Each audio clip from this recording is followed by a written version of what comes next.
Alrighty then, g'day guys, and welcome. My name's Michael. I'm the Dead Aussie Gamer, and welcome to our session of Pathfinder 2nd Edition's Curse of the Crimson Throne. The wonderful and amazing game by Paizo that features these wonderful and incredible Patreons who support my channel, help me keep the lights on, and do all these cool and amazing and wonderful things here in the Twitch space. Guys, say hello to the folks at home. Woo! Well, I hope you guys are in for a good game. I hope you guys are excited for a good game today, because I'm very excited for today's session. Yeah, we got to go on a journey across the Varisian countryside, which is one of my favorite. Oh no, they can't hear the players. Hold on, let's try that again. Say hello, everyone, again, players. Hello. Hello. Yay! Okay, there we go. That's better. Hello. Yeah, no, it was just low because I'm a schmuck, and I was playing. I was doing a DAG reads yesterday. And I had to turn everything down a little bit, so that's why. Yeah, there you go. Yeah, so Varisia is one of my favorite places in the Pathfinder setting, and this is Curse of the Crimson Throne is a game that I have run for people in the past, and this whole section of the book it goes across and explores so much of like the area that I really love. So I'm very keen and excited for this whole book, and I can't wait to bring out everything that I have learned over the last few years from not only running this adventure, but also running adventures in Varisia for my lovely players. So yay! All right, well, before we begin, guys, let's take a quick moment to thank our sponsors, the ones who help us get to these shows and bring them here for you guys, starting, of course, with none other than Hero Forge for the wonderful artwork you can see on stream. Every single one of these characters have been made in Hero Forge, which is a robust 3D model-making software that not only allows you to use VTT tokens and artworks like I do, but also allows you to print 3D models and 3D minis of your characters and have them shipped to you wherever you are in the world. If you are a painter, if you're someone who has the time and inclination, these models are available in premium plastic for a very reasonable price for a bespoke freaking, miniature that you can then print at home and use for your own games. But yeah, they also have 2D acrylic minis as well as virtual 3D models for things like Tailspire and stuff. Lots of cool stuff there. So go and check out Hero Forge and yeah, offer your support. Yay! Next up, of course, Sirenscape for the wonderful sound effects that you'll hear over the course of our adventure. Now, I love Sirenscape because it elevates every single game that I play with a wide variety of sound effects, huge library of music that really helps set the tone of any and every game that I end up playing on my Twitch. For those of you who have never heard it before, they are responsible for such amazing sound effects as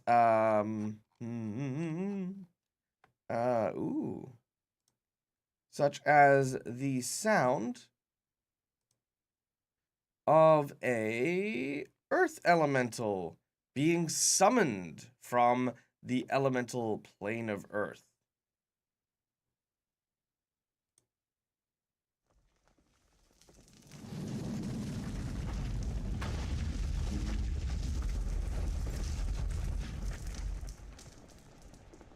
There you go.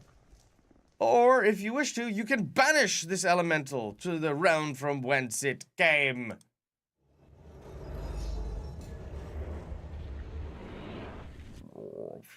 Yeah, so there you go. So lots of cool sound effects, amazing music, and all of that, courtesy of our dear friends over at Sirenscape. So go check them out if you want to bring your D&D games to a whole new level of ambience and immersion. And lastly, our VTT of Choice Fantasy Grounds. Why? Because if you play online like I do, sometimes you need that little bit of extra help with you as a GM, and also give your players a great visual. So Fantasy Grounds, a amazing bit of kit that has a very large library of tools at your disposal to be able to bring your games to anyone, no matter where they are worldwide. So yay, there we go. All right, now let us, if we can, please throw our attention to our lovely players so that they can tell you a little bit about themselves and the characters that they are playing, starting with none other than our dear friend Padraig, aka Twiff. Hello, everybody. Padraig is a spell shot gunslinger. He had originally gone to college to become a wizard, but that kind of fell through when he got expelled because he was framed for murder and disinherited and estranged from his family. And ever since then, he's been avoiding his former life, hooked up with these fellows in his quest for revenge, and decided to turn that into a quest for doing some good and fixing the ills that plague Korvosa. Brilliant. Absolutely love it. Next up our on our wonderful list of amazing characters is none other than Holly, our fairy cleric played by our dear friend Malikisa. Hello. Holly is a fairy noble who decided that instead of doing what she was supposed to, which is stay at home and get married off by her family, she wanted to go be a hero like she read in the books. Well, when she got into Korvosa, she found out being a hero was way harder than she expected. She did her best to save some orphans from the plague and wound up having to sell her soul to Asmodeus. So she is now a cleric of Asmodeus, but she still has her beloved best friend, Penny, her husky, and she's just trying her best. Absolutely. And best she is doing. Next up on our road is none other than our investigator, Quinn, who I don't know, may soon be taking a shift in that name. We'll have to find out what happens when she returns back to Korvosa. But this wonderful character is played by our dear friend Janasi. Hello! Hello, Michael. As Michael says, I'm Janasi.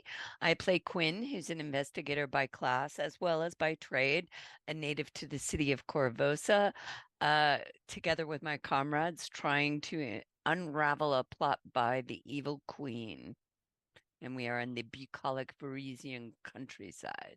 Indeed, indeed. Next on our list, speaking of the countryside, one who is all too familiar with this countryside is none other than Dante, our kitsune druid, played by our friend Rykon. Hello! Dante stepped away.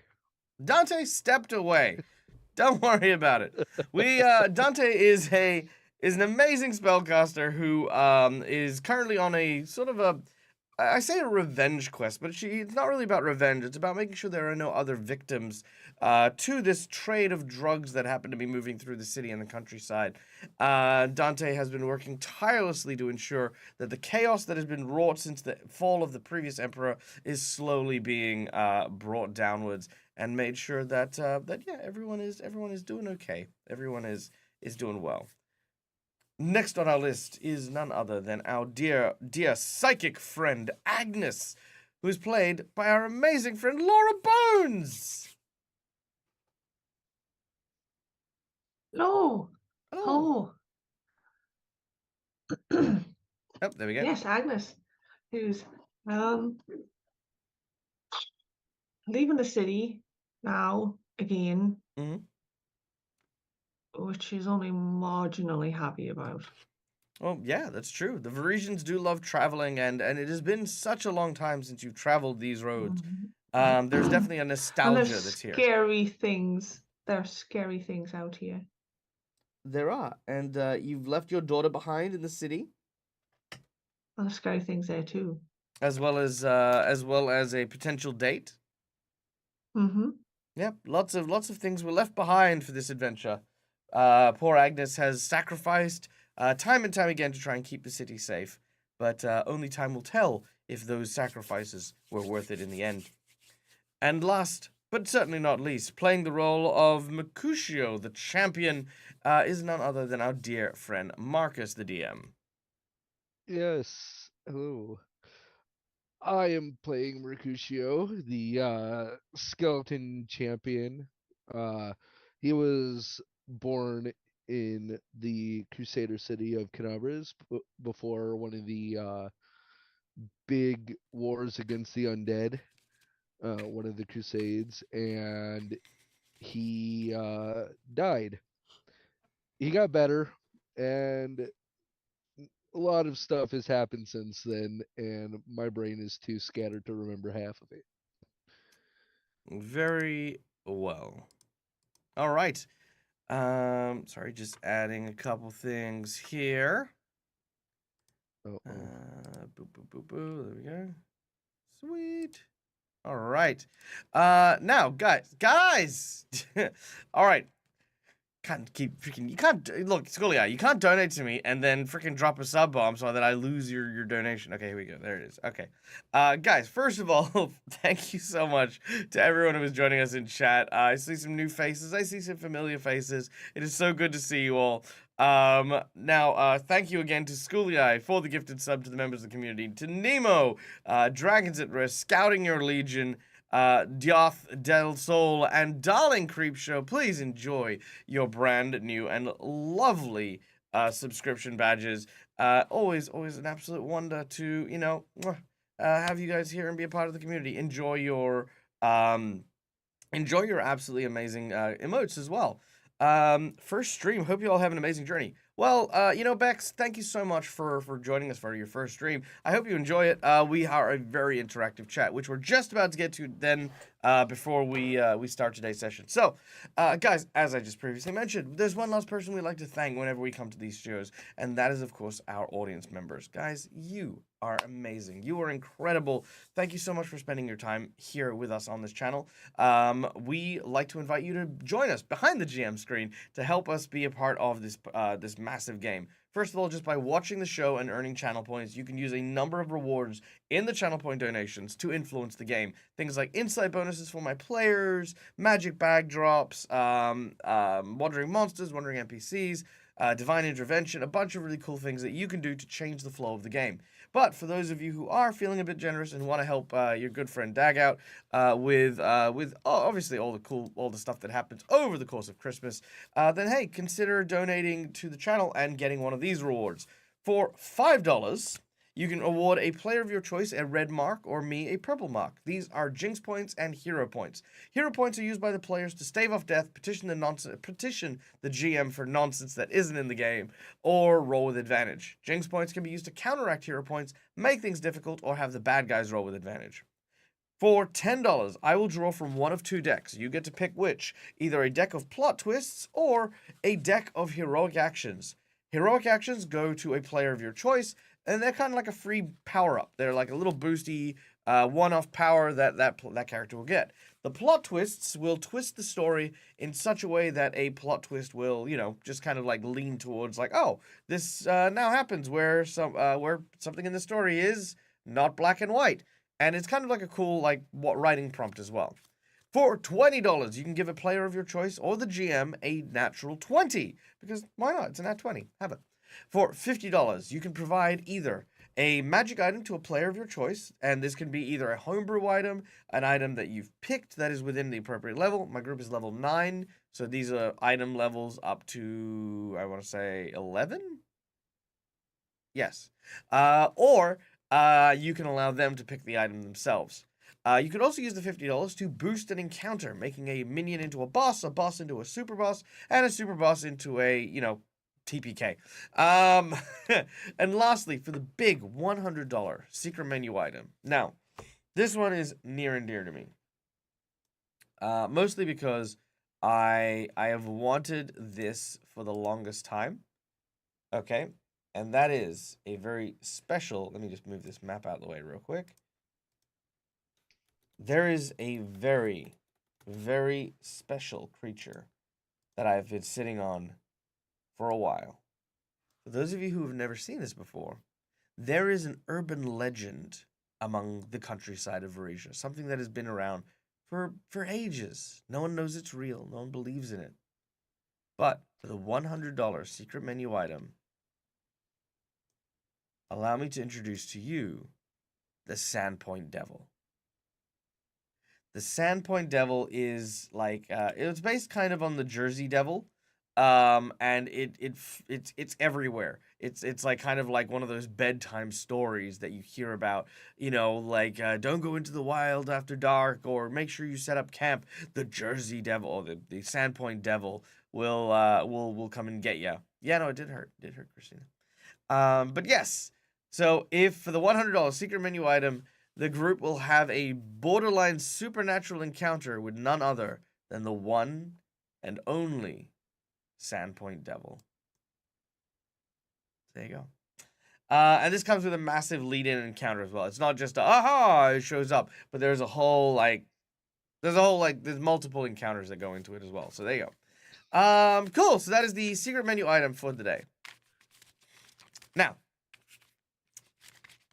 before we get started, I'd like to thank our dear friend Schoolie, not only for the subs, but also our dear and amazing supporter, Ira Janasi, for the 1,000 bits, contributing to the hype train at level 3. Now, we didn't say anything before, but our hype train level 3 is going to go as follows. I will give 3 forced rerolls to my players. So, players, you can choose 3 times to force a NPC to reroll a d20 check. It's a group thing, so you guys don't get 3 each. You just get 3 in general. Oh, no, 2. Sorry, it's a level 2. They only went halfway through level 3, so you get 2 of these. Now, Schoolie has offered and given a kind donation, which has given a natural 20 to Patrick, 2 hero points to Mercutio, 2 jinx points to myself, and the 3rd plot twist card, which is... Oh, no. Ooh, interesting one. Mistaken identity. All right, mistaken identity. Interesting. And our friend McClover has joined in as well with 2 hero points for Padraig and a hero point for Quinn. Thank you so much, McClover. You bloody legend, you.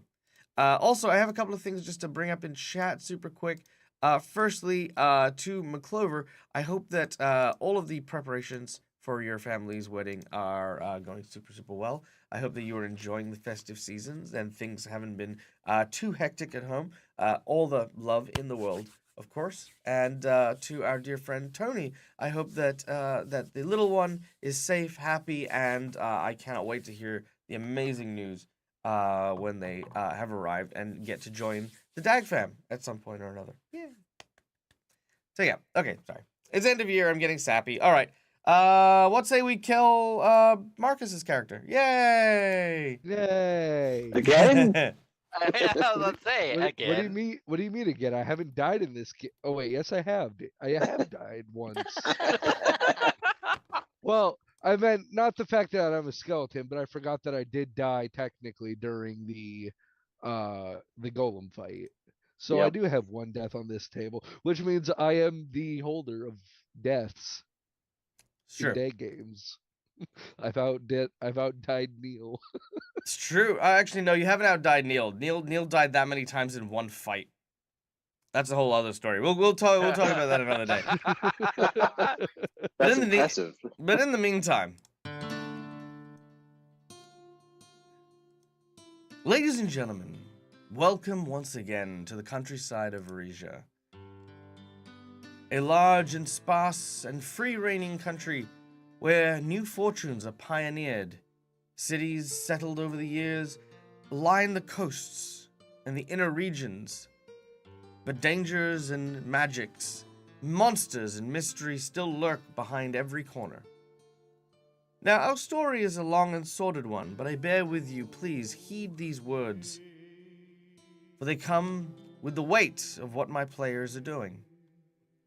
The city of Korvosa is no stranger to calamity, and evidently one of my players has fallen asleep.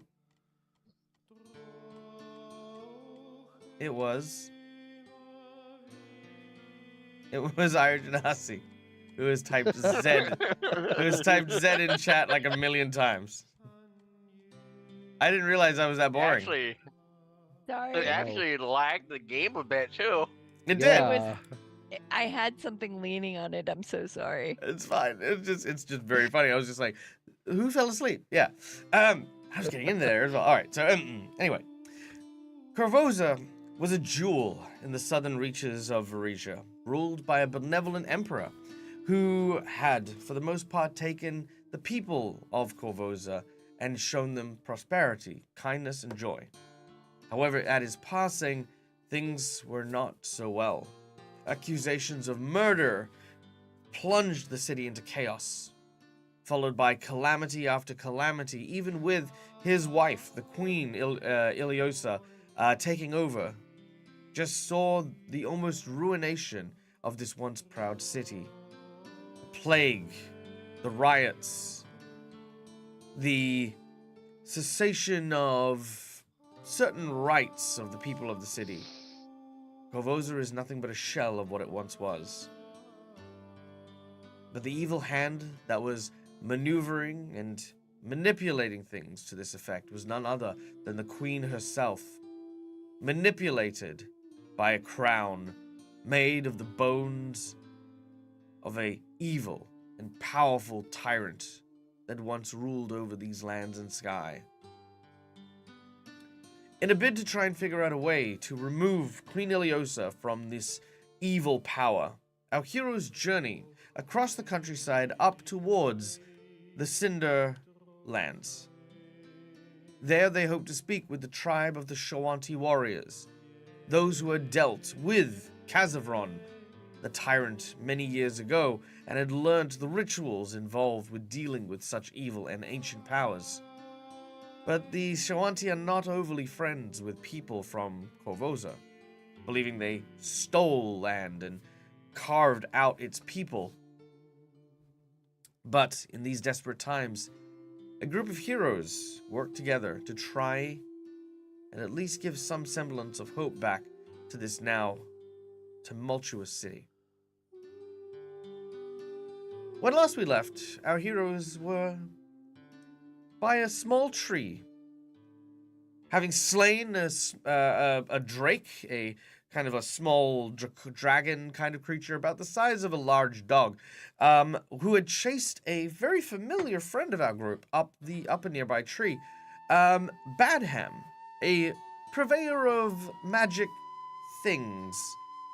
Sometimes these magic things aren't, of course, these aren't the most best or high quality of things, but nonetheless, a still purveyor of these things, showed his gratitude by providing a special kind of Varisian ritual, a harrow drawing from a very unique deck that he had procured. Now, last when we left off, we gave everyone one of these lovely little cards, but we missed out on someone who was unavailable. It was very sad, very, very, I just wanted to make sure that everyone got a fair chance and, got a chance to, really experience this very intricate part of Varisian culture. So, hi, Laura. How are you? I'm fine. You doing good? I'll be even better if you just take those cards and go and throw them in a deep dark lake. Speaking of, we did also give him our version and got a good discount out of it. That's true. You got a good discount out of it. Yeah, that's right. You sold your deck of harrows. Now, we are gonna get you to draw one of these cards. No, you can't make me. Yeah, watch me. I hate them. You'll be fine. I'm sure. Angus hates them. Look, I'm sure you'll be fine. And look, it's not like there's one of them that'll instantly kill you. It's not the point. That would be preferable over some of the ones that are in this deck. That's true. Wow. All right. So the deck of many things, a magical and powerful magic item from long and yesteryear of Dungeons and Dragons, provides random effects to those who draw from its deck. These are sometimes very powerful cards. These are sometimes very awful cards. But nonetheless, they are very fun cards. So, Agnes is going to draw one card against her better judgment. But we will provide the following. $10 donations will provide the player with the option to re-roll as well, or reflip, should I say, if something goes too drastic. We had, for example, a couple of instances where Padrick lost his class levels, or his ability to take them, and be gender swapped. Dante was our healer, who would poison anyone they touched. So a few of these have already been kind of shifted around a little bit. But, Laura, are you able to see the deck in front of you? Yes. Okay. Well, what I'm going to do is I'm going to shuffle this deck. Like, I'm going to shuffle it a number of times equal to up to 5 for you. And then when you're ready, I will have you draw one of the cards. So I'm gonna say 1, 2, 3, 4, 5. Okay. All right. You have 9 cards to choose from.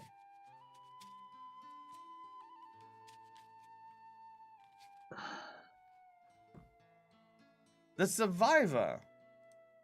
Interesting. Sounds about right. All right. The Survivor is the neutral good card of Constitution, representing a person who has been through an ordeal. Surrounded by fallen comrades, the figure represents something thought lost forever, but found once more. And it can also represent rebirth. It is not misaligned, but if it were, it would invoke terrible news or profound loss. And yeah, there you go. That is the Survivor. I don't know why he's next to an artichoke, though. That's very weird. And he's sitting on top of a locked chest. All right. Artichokes survive, man. I mean, I wouldn't know. I don't do the whole horticultural thing. All right. He's gonna artichoke you out. Oh my god. I think Merc needs to be smited for that. Wah, wah. All right. Let's see. The Harrow deck of many things. All right. What does the Survivor give you? All right. Please be something good.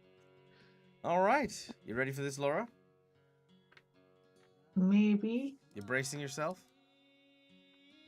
Let me open my notes so I can write this down. All right. Go. The next time this character is reduced to dying 4, they are instantly restored to full hit points. If you are killed by an effect that kills you instantly without healing hit point damage, that effect just instead fails to kill you and restores you to full hit points. If you are killed by a hostile environment, such as a lava flow or teleporting to a unsecure or dangerous location, you are instead transported to the last safe location you know and restored to full hit points. However, it will Wow. not stop things like petrification or things that would disable you. All I'm gonna say is I think Agnes, out of everyone, got the best card. Yeah, no kidding. Pretty much. Yeah, it's basically called the anti-Mercutio card. The get out of Wow, death okay. free. The anti being set on fire card. There you go, Ah, see? nice. That wasn't so bad. Could have been worse. The Marcus Excellent. effect will not hurt Agnes today. Alright, so you can add the Survivor to your list. So there you go. Alright, and courtesy, once again, thank you so much to our dear friend Schoolii for donating the was it Schoolii, I think? I think it was Schoolii. I feel like it was. If it wasn't, thank you to whomsoever was involved with the Harrow deck reading last week. Yeah. This week the secret menu item is not so friendly, but we'll deal with that. All right. Now, Badham wishes you well and safe travels.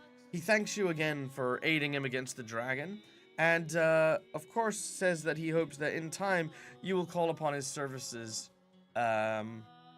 wherever your adventure takes you, and bids you farewell before leaving. Also, welcome into our raiders, Nikki Nerds Out. Welcome, welcome. Good to see you. What were you guys up to? You guys were doing playing Chrono Trigger. Nice. Love that. All right. I hope you enjoyed it. Man, I feel like it's been a long time since I played Chrono Trigger, but I hope you had a great time. My name is Malcolm, Ditto's a Gamer. These are my players. We're playing some Pathfinder. It's kind of like D&D, but with a bit more crunchiness to it. It is a storytelling game, and the audience has a lot of participation, so if you have any questions, don't hesitate to ask at any point in time. For now, however, gathering up their belongings and their gear, our heroes begin to continue their way northwards, bound for the town of Hask. Where is my map of Varesia? There we go. All right. So, continuing on, the travel to Haas from here is not that difficult. It takes you over the rolling countrysides, where you can see the people live, again, quite peacefully, with nary a worry or care apart from the occasional odd giant that might be roving the lowlands, or perhaps an ornery orc that has come a little far too from the raiding parties. After a short while, about most of the day's travel, you come to a small and quaint village. This is none other than the village of Haas. As you arrive, you can already tell how that this is not a big village. It's about 800 people here, but there is this constant smell of livestock. You can see that there's tons of cattle. Everyone in their house seems to have like goats and stuff like that. And there are a large number of horses at the stable and livery that are that's just on the outskirts of town. When you arrive, you're greeted by a passerby who seems to be, driving a carriage filled to the brim with various fruits and vegetables, leaving town and heading to the outer markets and the like. It is very easy to see why people consider Haas to be a hub of some sort. Following through along the Falcon River as well means that there are lots of fishermen and boatfolk who are also kind of minding the waterways that are over here as you arrive in town. This is probably a good place for some rest and respite. As you pass the stables, stabling your horses and stuff does not cost you anything. Travelers to the town are more than welcomed as they help the commerce in other places as well. So your horses, your traveling companions are all taken care of while you decide what you wish to do in this small town. The scene is yours. Well, the best place to decide what to do is with an ale in hand at the tavern. And can we go somewhere that has a bath? Looking around, you Possibly. Looking around, you begin to look and can see that there is indeed a kind of an inn. The inn is called the Tack and Arrow, a kind of a two-story building with a thatch roof, behind which is a large outdoor bath. It's kind of like this big sort of almost like a rain basin with a platform built to put firewood and the like to boil the water a little bit. Okay, let's go here. I can have a bath and Patrick can get drunk. I don't need to get drunk. I just want to drink. There's a difference. While they do that, Merc would wander about just to see if there happened to be a small area of worship to Iomade. Something that he does whenever he comes across small towns. All right. Would you like to try and look to do this in a church, or would you just like try to find somewhere quiet? If there's a church for her, he would absolutely go there. But if there's just like a small shrine, he would go there as well. You see a small shrine, but it isn't to Iomade. It is to Aristil, the god of community, family, and protection, as well as the god of the hunt. He is known as Old Deadeye, and his shrine is like a very small statue, about maybe that big, with lots of offerings just placed in and around the place. It doesn't look like there's a real temple or a clergy that's here, but you know for a fact that other people would worship in that kind of area as well. You would see kind of a few small makeshift offerings to Hanspa, the god of the river, for example, or you would see some to Sarenrae. Even though there's no statues or anything like that, this is kind of the prayer or ritual area. Okay. Then Merc will head over there and kind of turn his sword blade down and stick it in the ground and kneel before it. Like he's using his sword as like the mate, the in between. Okay. As he just begins to ask Iomade for, safe travels, stuff like that. Even though Desna is the goddess of travel, he would beseech his own goddess for it. All right.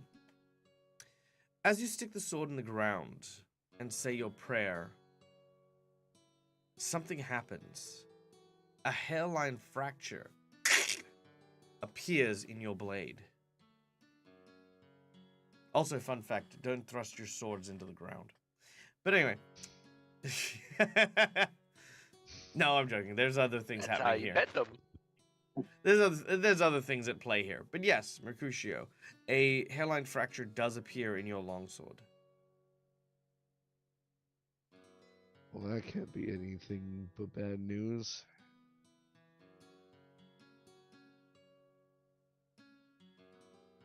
All right. Anyone else wanting to do anything in town?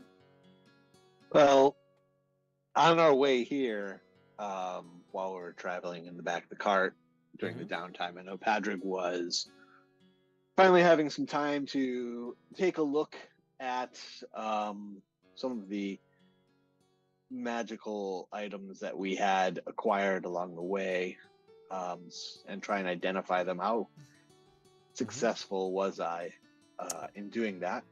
And if you need me to roll, let me know that, and I can do that. I'd say given the distance and how long you've taken, depending on how many things you want to try and identify, given it only takes like 10 minutes, that would be fine. I have no problem.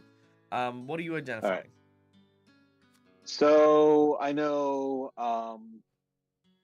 that Holly had those 2 magical short spears Yep. that needed to be identified, and then I think we had some other unidentified things. I don't recall what they were because Rykon was carrying them. Yes, a glass tube containing mysterious oil, obsidian wand of nondescript with 23 charges, and a crystalline vial worth 50 silver itself, and glittery powder inside. Okay, let's so see I'll what we can identify. see if I can identify all those things. All right. So with the spears are cold iron long spears with the striking rune attached to it. All right, and we're at 2 of those. Yep, there's 2 of those.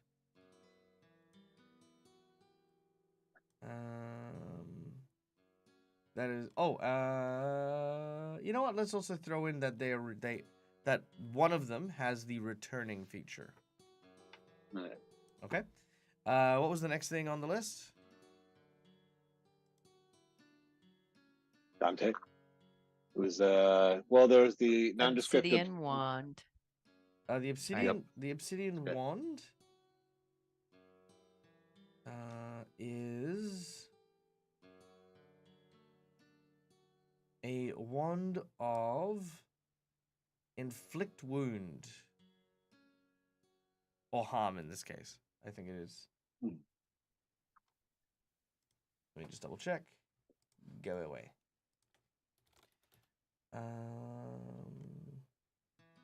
Yes, it is a wand of harm.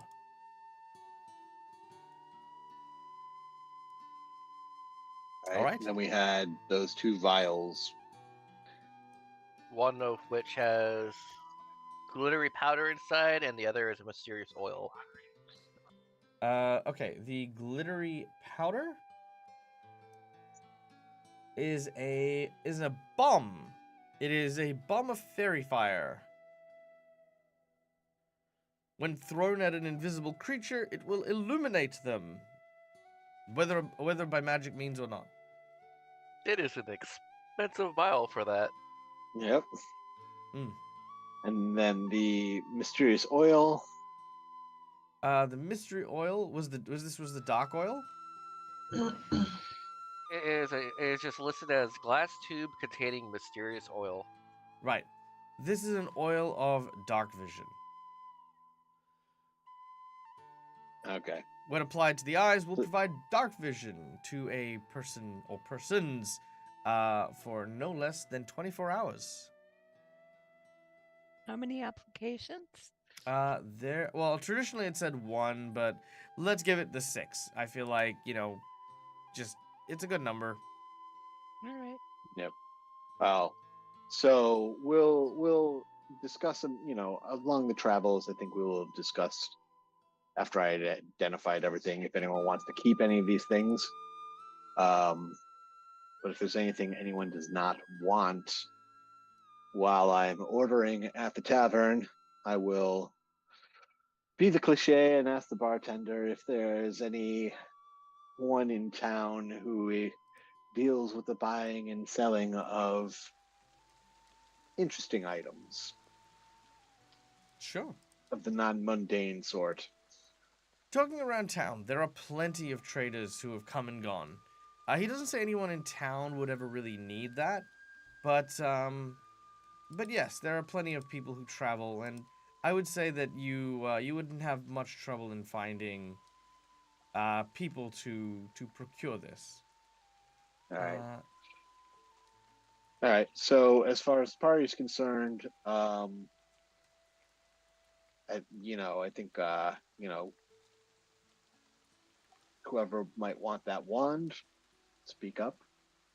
As well as What's it a wand of? Sorry. It's a Wand wand of of harm. harm. Hmm.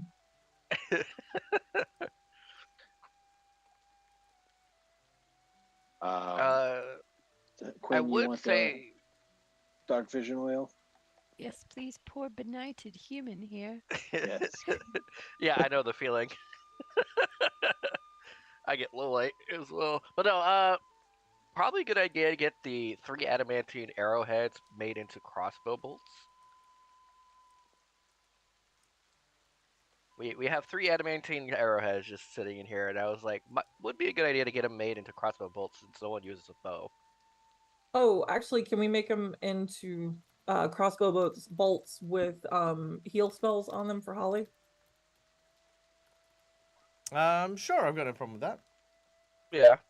So would Patrick, being a person who is a expert level crafter, but is also a magical crafter, be able to do that for Holly?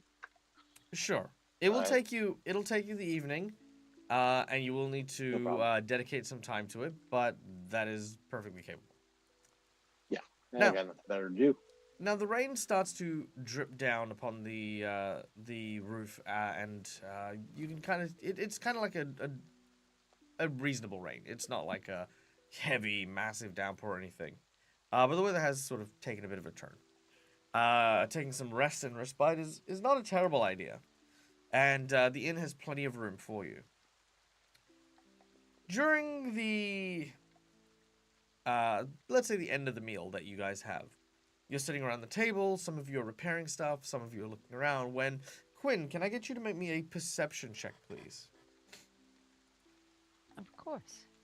One moment.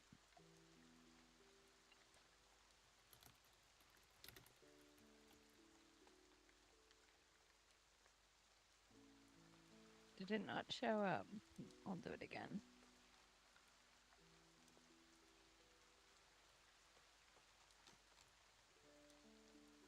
Alright, it's not showing up. No, it's not. 1 second. There we go. The other one was so much better. That's right, But 22 it's is alright. still fine. You hear a clap of thunder coming from outside, then a commotion. Horses suddenly whinnying and sort of panicking. Then the snap of some cable. Turning your attention outside, a large wagon rolls out of control down the streets of the town. The Is it cables. our wagon? It is not your wagon. Okay. However, That's good. this wagon is filled to the brim with crates that contain about 12 a litter of 12 puppies in each of these crates. Holly will immediately start We chasing. must save them! The puppies are careening down towards the well in the center of town, rapidly clattering through the slick and slippery mud as it starts winding left and right. You can hear the sounds of the frantic handlers and farmers trying to catch up, but because the slope heads downhill, they have little to no chance of catching it. We are going to go into an initiative as our heroes spring into action. All right. Quinn, we'll have you go Yes. first as you have noticed these puppies. We also cannot see the map. I alert everyone at the table. Oh my god, there's puppies about to die. And I jet for the door. All right. Sprinting, you thrust the door open. The rain itself, as I said, just keeps pouring downwards, making it kind of difficult to move around. The floor slick and muddy. The well definitely filled with water. What do you do?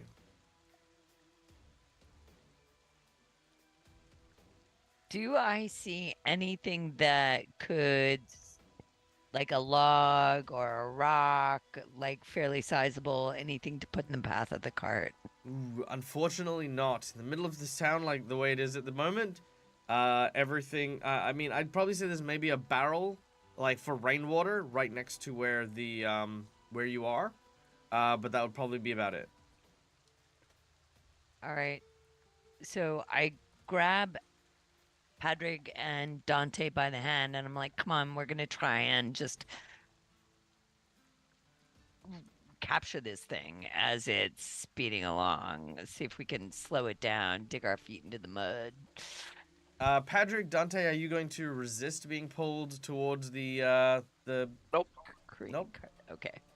Patrick? Puppies, man. Must save the puppies. All right. Padraig.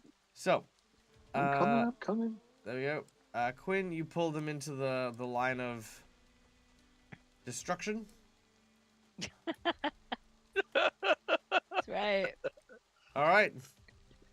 Holly, you're up next. I just don't have any spells for this. Holly is going to race forward, and even though she's not really that strong, she's going to try to brace behind Padraig and Quinn. And she is going to cast water breathing on one of the crates of puppies. Water breathing, does that affect a large group of people? Up to 4. You can, very well. 4 of the puppies can breathe underwater. I'm actually going to say that probably your better bet is readying an action to cast that on the puppy, on any puppy that falls into the well. Okay, I'll ready the action for that. Yeah. Okay. Done. Padraig, you're up. You've been brought into the path of this wagon that is careening towards you. It's coming with some velocity, and the crates of puppies are not light either.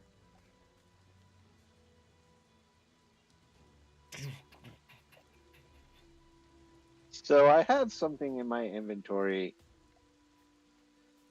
from way, way back called the Peter Parkour rope. Oh, that's right. I do remember. I the Peter don't Parkour remember rope. what this does. So the Peter Parkour rope is basically it's kind of like a grappling hook that doesn't need an anchor point. You basically throw it and it will anchor to whatever. It's like you know those. You remember when you were a kid and you had those like little like gummy hand things that you used to like whip and it used to get stuck to things? Yep. Yeah, it's kind of like that. All right. A little stronger though, like enough that you could pull yourself up things. But yeah, that's the Peter Parkour rope. So I want to take that out of my pocket because I've got extra dimensional pockets to hold my stuff. I want to attach that to the careening wagon of puppies Okay. And then if I can successfully get that attached, I want to then run and try and wrap it around the nearest tree, which is only about 10 feet away, Sure. and kind of brace myself and see if I can pull it off course. Okay, I like that. Okay, so make a ranged attack. You do not get to add proficiency or anything like that, so it's just a straight ranged attack as you take the rope and you hurl it in the direction of the wagon. Also, by the way, I just want to point out that you do have a magic bag item that has come courtesy of Lysetios, and that will come into play. It's not in play yet, but I just want to acknowledge that you have that. Okay. All right, so just roll this in the chat. Okay. Chat box. Right. Yep. That is a 20. Yeah. Dirty 20. All right, you throw the rope, it sticks to the back of the wagon. You then run and tie the other end of the rope to the tree here and brace, placing your foot up on the on the tree and hoping that it turns. Yeah, I want to kind of like loop it around so I can like kind of pull it. Done. Agnes, you're up next.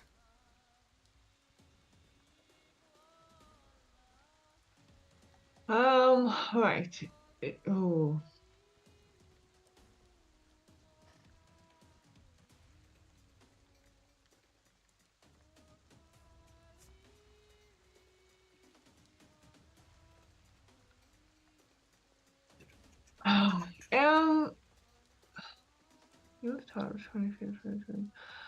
This wagon, like, how much bulk would you say it is? Oh God, like about 10 to 20. Okay, because I've got a spell that can affect, but I don't know. It depends how you want to word this. Okay, so I'd say each crate of puppy would be roughly 2 bulk because it's filled with puppies. There are 6 Okay, well, crates. this spell will affect up to 80 bulk with no dimension longer than 20 feet. Okay. A object or several objects? It's called telekinetic haul. One unattended object. So I mean, technically the cart's unattended. That's why it's running away. True. So one unattended object of up to 80 bulk with no dimension longer than 20 feet. All right, You let me see move how... the target Okay, up to 20 feet, potentially suspending it in midair.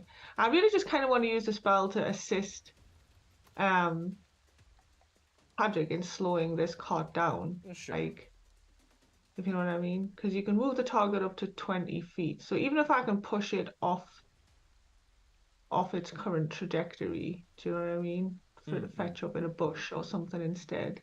Like, why does no one tell me how much bulk it has? I did see a conversion the other day, like, of one bulk is so many, like, kilos or something or whatever, but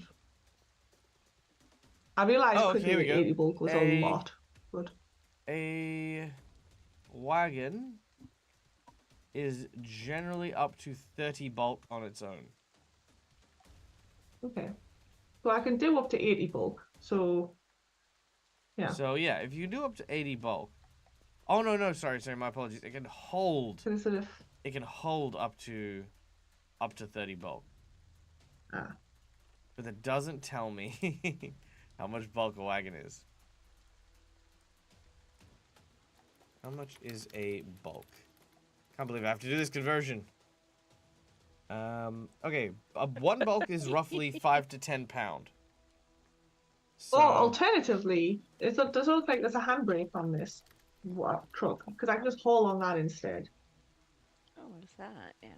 All right, so it's 4,000 pounds. Okay, so a wagon would be 400 bulk. Okay. Yeah, I mean, presumably. Break idea is brilliant. Yeah, there we go. But yes, I would definitely say that you could use your ability to break it.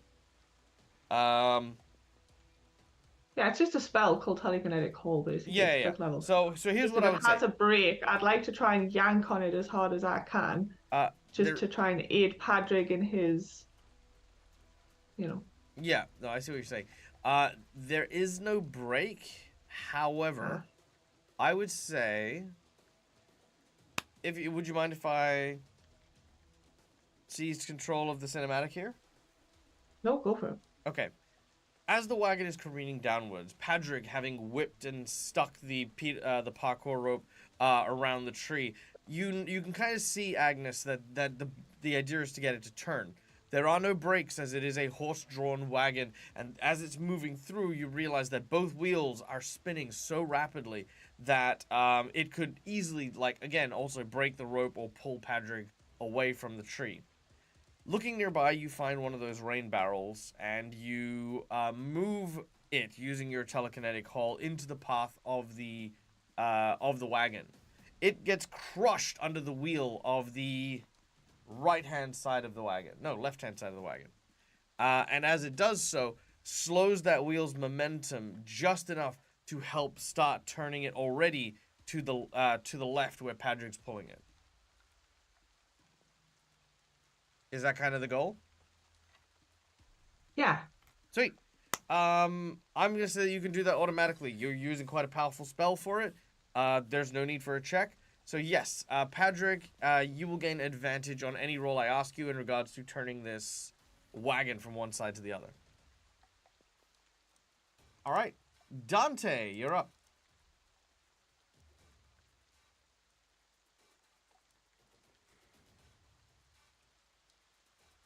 Indeed. Sorry, contemplating on what I'm actually doing. Because I also had to do like a lot of looking up on if wild shape also does heighten further than the second, which it does. Down by like 5%. So, and because I have access to 5th level spells, I can become huge when I use wild shape. And what I want to do is turn into a huge ooze. That's not an animal. But it'd be a great But stopper. No. I was actually going to go bear. Okay. Not goat. Yeah, I was gonna turn Keep the goat into theme going. a huge bear and be there to stop it when it comes to help stop it when it comes close, or at least divert it. I think bears only get up to large, unfortunately. My heightened, I think, overrules that. Does it? Oh, so you just become so you can become a huge my rabbit? battle form becomes huge, Oh, and I get a 15-foot reach. So you can become a huge rabbit.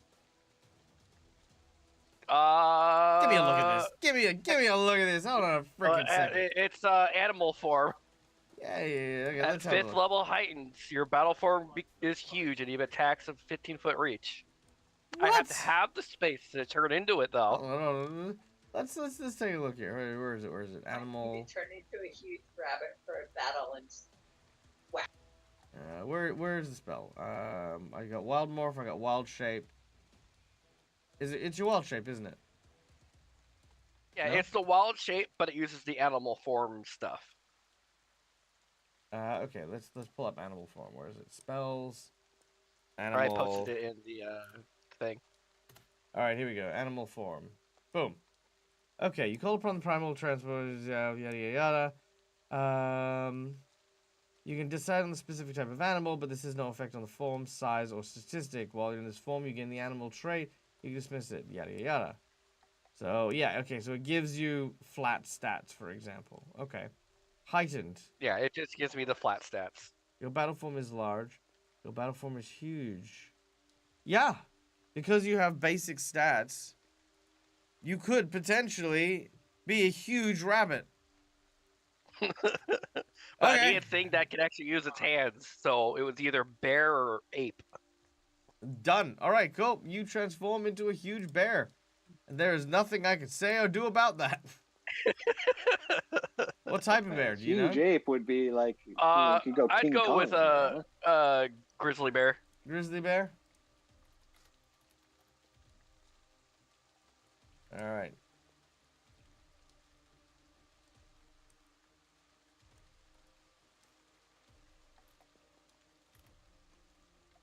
There you go. You watch as Dante's body begins to twist and shape and transform into a huge bear. And then you're gonna basically ready to brace the wagon when it shows up. Sweet. All right, Mercutio, you're up next. Oh my god. Well, Thank you, Schoolie Eye. I'm gonna take that.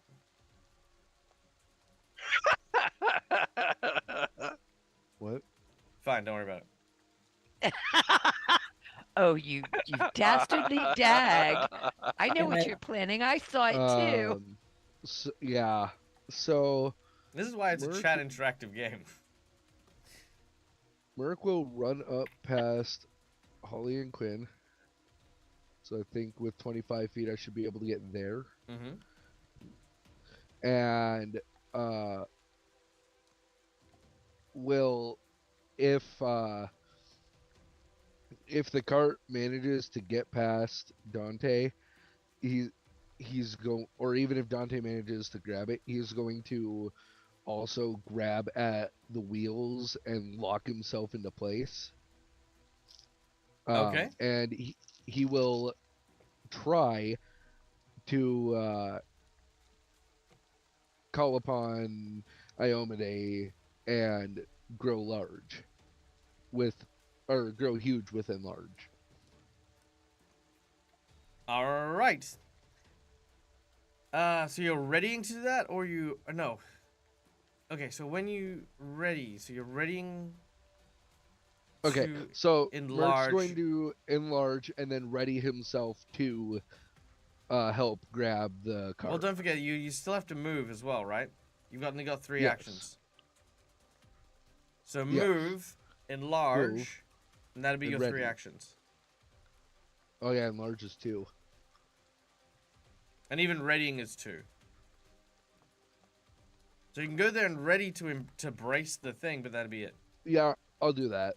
I'll just move and ready to grab the wheel. All right. End of the round. The wagon comes in and strikes Dante first. Dante, I need an athletics check from you in your new bear form as boom, you are struck by the wagon.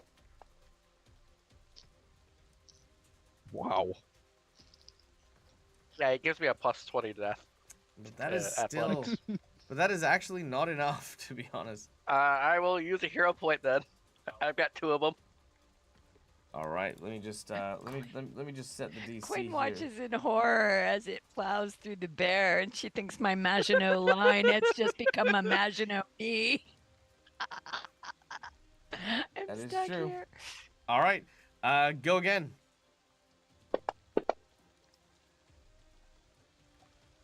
All right, that is just enough. As it hits you, the wagon starts to slow.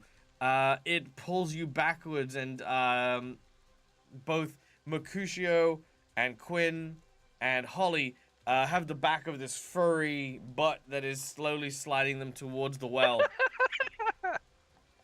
Because it's not going directly on now, Padrick, you're pulling on the actual rope, and Agnes, your barrel that has hit the wheel has sort of caused it to tilt off the path to the well.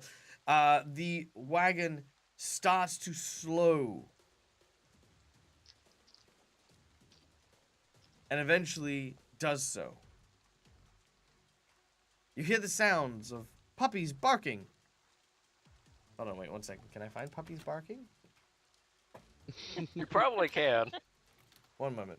I'd be shocked if Soundscape didn't have it.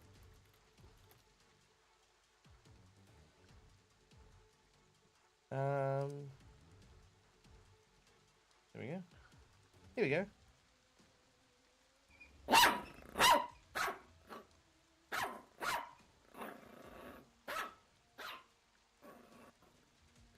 He sounds a little unhappy. just, I mean, it makes sense with what's going on. There you go. Cute puppies are barking at what's going on. But as this happens, the townsfolk rush downwards. And as they do, they yell out, "Look out!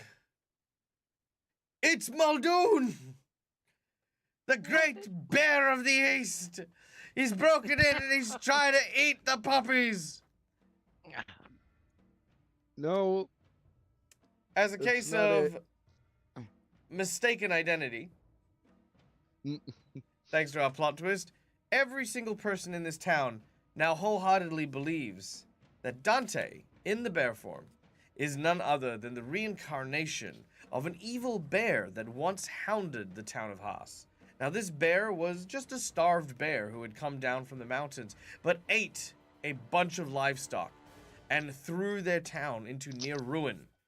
They believed the bear to be killed after being hunted, throwing arrows, shooting it, and the like. But no one ever confirmed it with the body. So he became a ghost, a specter, who comes back to the town every once in a while to feast upon horses and livestock. And yes, it is named off the bear from Brave, because I like Muldoon. Muldoon! Such a good name. It's a great name to say, too. So anyway, the townsfolk rally and start to rush out with torches and pitchforks, waving them at Dante. You see that there is a archer, not a cleric of Aristil, but an Aristil, worshiper nonetheless. Whose turn is it? Theirs. Okay. Of course it is. All right, let's have a look here. I need to adjust my AC. Hold on, moment. There we go. Armor. You don't need to adjust your AC. What are you talking about? My AC went up by 2. Ah. So that's the only reason why. Okay, sorry, is that? Oh yeah, this would be fun. Jerks, I'm absolutely not dropping a CR 18 at you. But that'll do. Perfect. There we go. All right.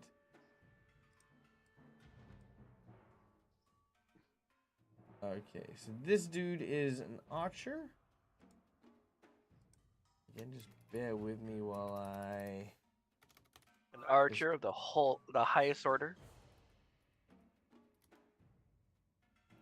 Okay, you're the highest of orders.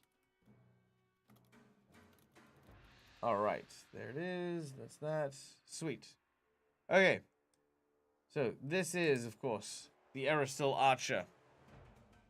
A recognized hero as he launches the first volley at none other. Oh, well, I can't drop that on you for some reason. That's weird. Dead at one point.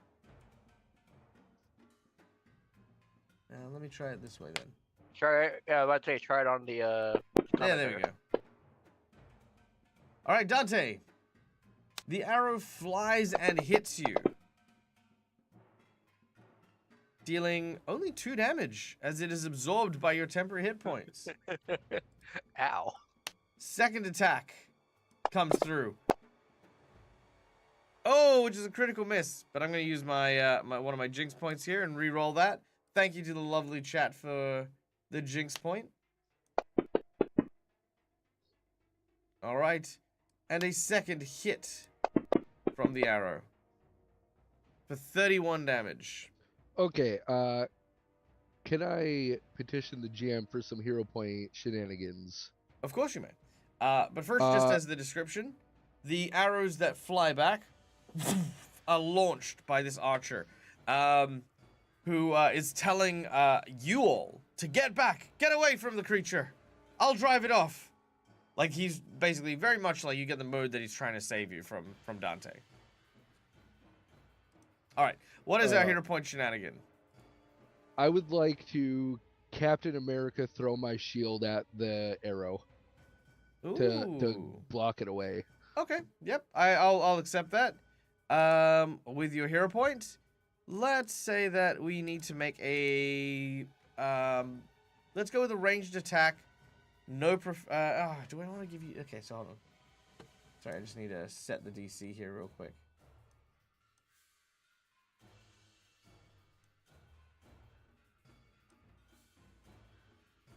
All right. Make a ranged attack. That is all. Your DC is 26. Oh boy. Oh, that's I'm not gonna hit that. You can use a hero point to give yourself advantage. Yeah. Well, no, I cannot hit that unless even with a nat 20, that's 21 What's your attack value on your ranged attack? +1. Oh, yeah, no, you couldn't hit that. I am a pure physical attacker. Oh yeah, you could only hit that on a natural 20. So you know what? Yeah, no, there's no way. Your character,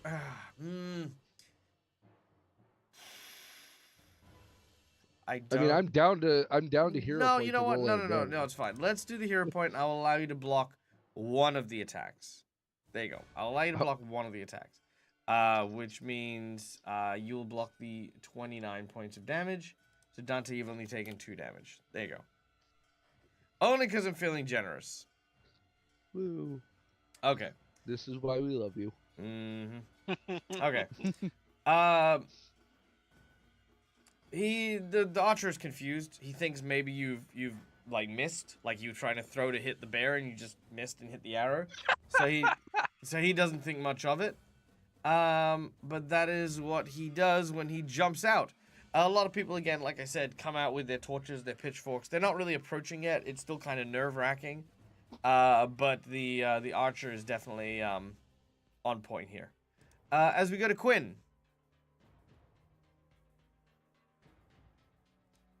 I'm going to cross over to Dante and scream out to the crowd, "Stand down!" And I'll reach out and reach up for his paw to hold his hand and stroke his arm, hoping for some sort of similarly gentle gesture back. Interesting. Make a diplomacy check, please. All right.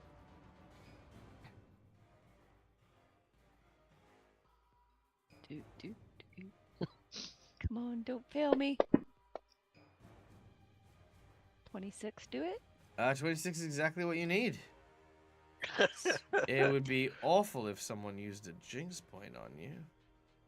It would be. Very awful. Oh dear. It would be the act of the most depraved kind of person. It's true. A knave, in fact. I mean, you're just A making villainous cur. You're just see, you're just tempting me even more at this point. Flattery will get you everywhere. Just not what you want. All right. Okay, I'll give you a success here. We'll say that you need 3 successes to talk down the mob. All right. But this will count as a success. All right. So yes, you've sort of yelled out and spoken. You could hear the sounds of the mob. Let's see, do I have a mob? Here we go. Do I have a mob? Oh yeah, I could almost smell the torches. There you go. If it wasn't for all this rain. Right, exactly. All right. Look at the glinting of the pitchforks. Well, because it's an oil fire, the torches still will work in the rain, and it's not such a heavy downpour that it'll put them out. But yes, roar! All right, Holly, you're up next. Is the wagon still moving, by the way? Was it just like slowed down, or? It is slowed down, but it will stop at the end of the round.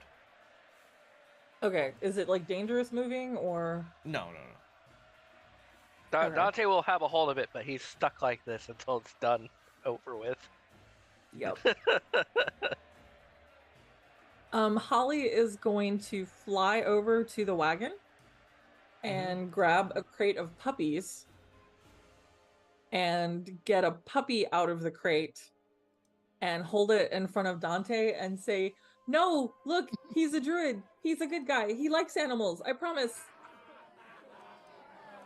Fairies feeding the puppies to the bears. I know, right? That's exactly what it's gonna look like.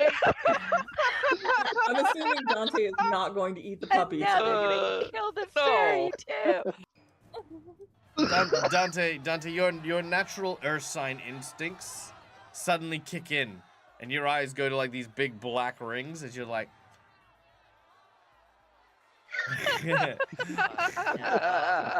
All right, Holly, I need you to make Holly me. too. I need you to make me a yeah.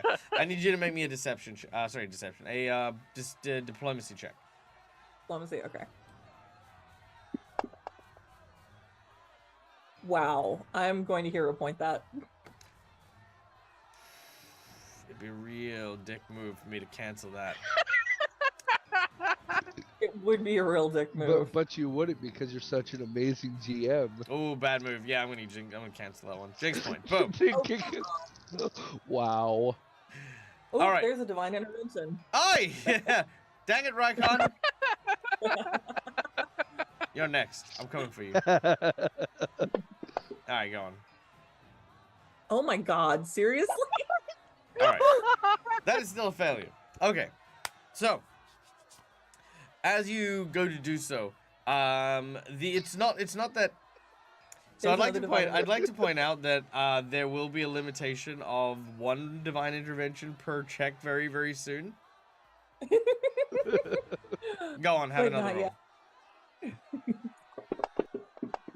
I only did mine because you jinxed pointed. There we go. That's the only reason.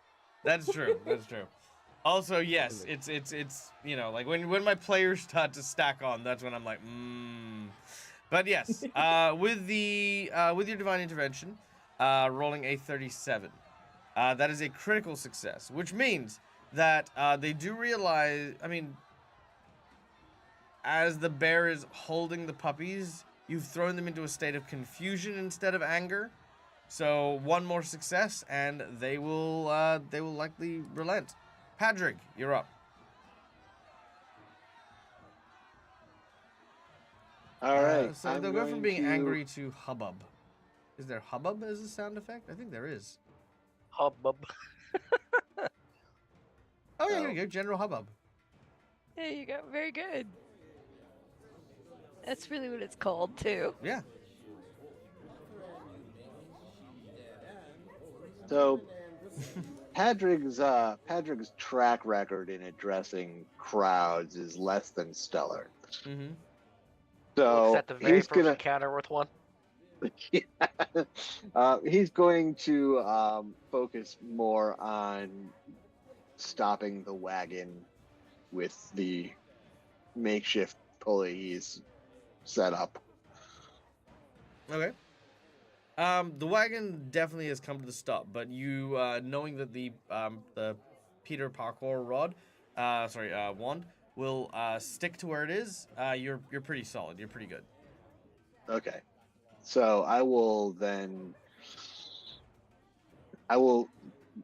make the rope fast. The wagon stopped. I don't really know what to do then. Maybe go. Well, you know pet a puppy? the archer looks like he's loading a couple more arrows in. Yeah. All right. So I will see if I can address him directly. Mm-hmm. Then and just shout out, "The bear is a druid. He's helping. Please don't shoot him again." All right, make a diplomacy check. Please don't shoot our druid friend. Don't shoot our druid. Yeah, diplomacy is where I shine. Oh He god. doesn't want puppy snacks. 22. Puppy snacks. All right. Unfortunately, you need a Dang. 24 to succeed this one. All right. Do I have anything that can take care of that? I do have 2 hero points. I'll see if I can give it another roll. Okay, give it a go. And let me eat that hero point. Can't do anything. I can't do any worse he says. Well, because it takes the higher, so I can't do any worse. That's a 19. Hi, Maui. All right, you got a Alright. divine intervention. Make a reroll. Thank you. I felt obligated at that point.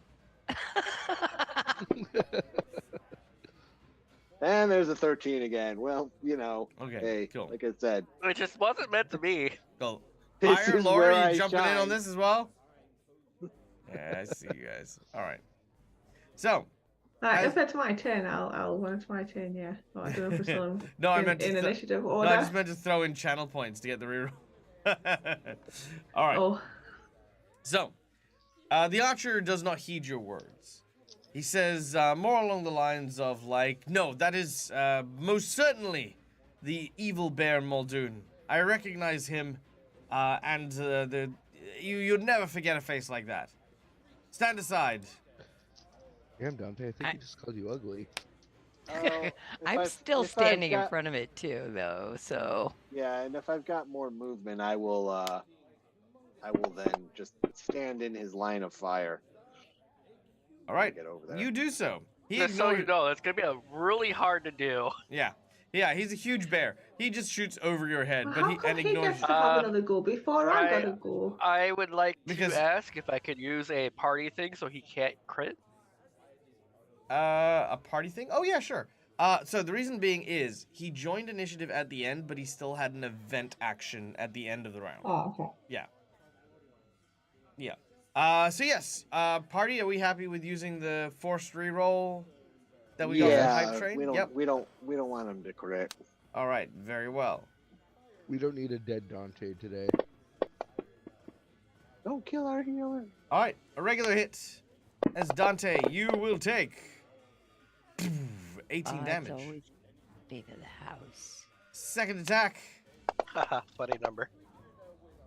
Ooh, is a miss, but I'm gonna jinx point that.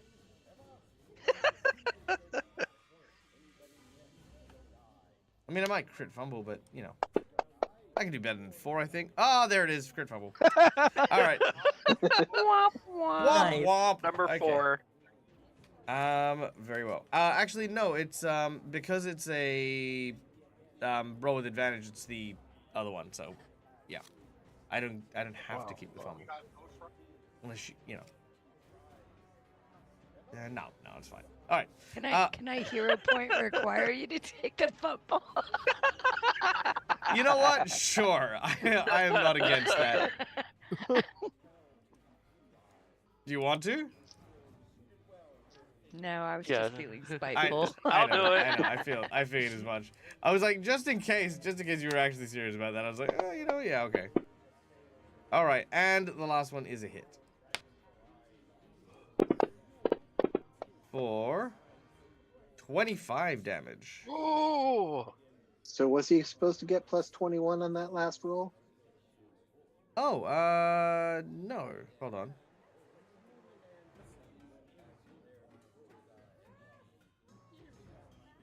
For a little town Yeah, no, he guardsman, wasn't. that's I don't pretty know. outrageous, isn't Yeah, it? hold on. Let me try that again. He Is it is a not- hunter of errors still, though. They are. All right, but still. No, that would have missed. Sorry, my apologies. That would have missed. Absolutely. There we go. Yeah, no. You're right. It shouldn't have counted 21. I thought I did Nice. click it, but I think I must have Whew. deselected it when I did the We've all disadvantage. done that. Yep. All right. So, yes, the bowstring fires, and as it does so, the remaining 2 arrows do not find their mark. But that is the end of the archer's turn as we go to Agnes. So they think that this bear is a ghost that just materialized in the center of town. Kind of. Muldoon is more supernatural than anything else. So it's more like this is a legendary enemy of the town who has just shown up. They believe that he was like an ancient bear that, you know, came in, ruined everything. I say ancient, but like, you know, just a bear. And ruined everything, and they, you know, like chased it off. They thought it succumbed to its wounds, so then it became kind of like a legendary bear. Like maybe it died, but maybe it didn't. Mm. But it just materialized in the center of town. Yeah. Okay. Okay, so Agnes is okay. How many actions have we got here? So that's 2. Is talking a free action? It depends on what you're saying, but can be.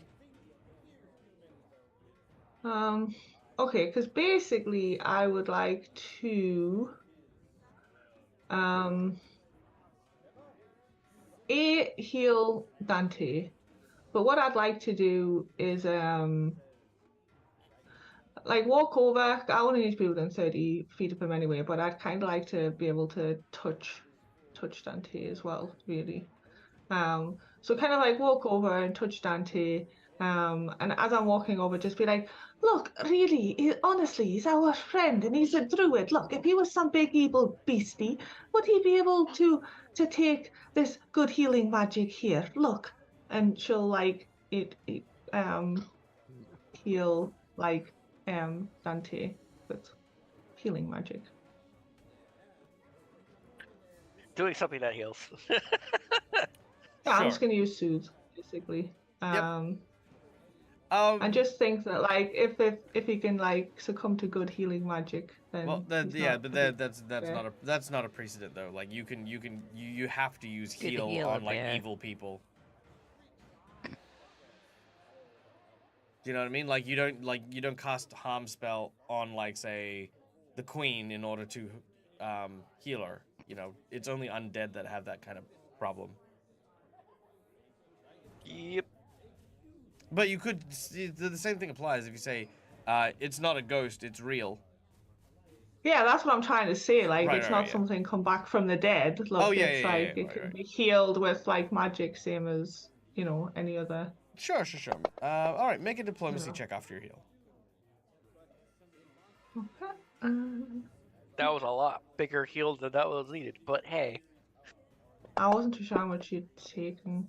Oh, Not quite. You're I'm not afraid. very diplomatic today. can I hero point that?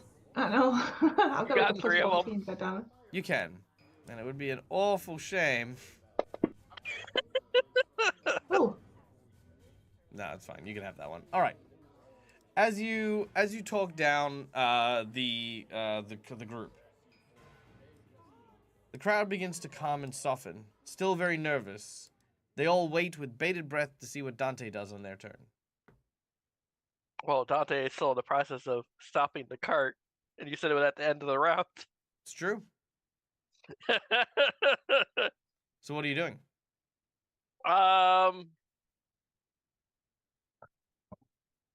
He's going to actually, as he's holding the cart, put his head down to show that he isn't going to try and eat any of them. Actually, wait. Bad idea. Put head down.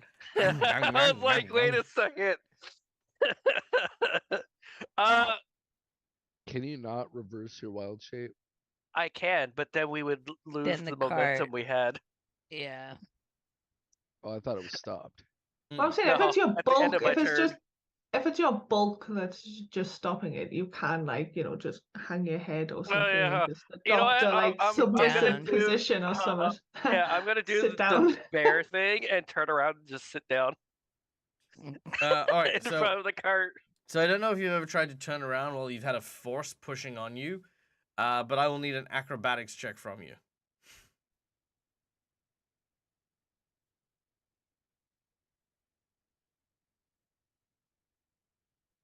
Turn around. X. Bears and tutus. I was thinking of Russian dancing bears too. I'm gonna use a hero point. It'd be an awful shame if I used a jinx point. No, I You wouldn't have use a burned jinx a point lot here. of jinx points today, is all I'm saying. I have, but you've burned a lot of hero points today. All right. You turn and you reverse your grip. As you do so, you plant your feet into the ground and you slide, pushing back the allies that you have behind you towards the well. Holly, you kind of go over the lip of the well, but manage to obviously not fall in because you're, you know, You can fly. You can fly. And I am actively flying. Yes. Also that. It's not letting you take control of the cart. How dare. Alright, well, screw you, cart. I'm just gonna destroy you. I made you. I made you and I can destroy you. There we go. Oh my god, now the townspeople think he's eating the cart. And in its place, I shall make a greater cart. Greater and more terrible.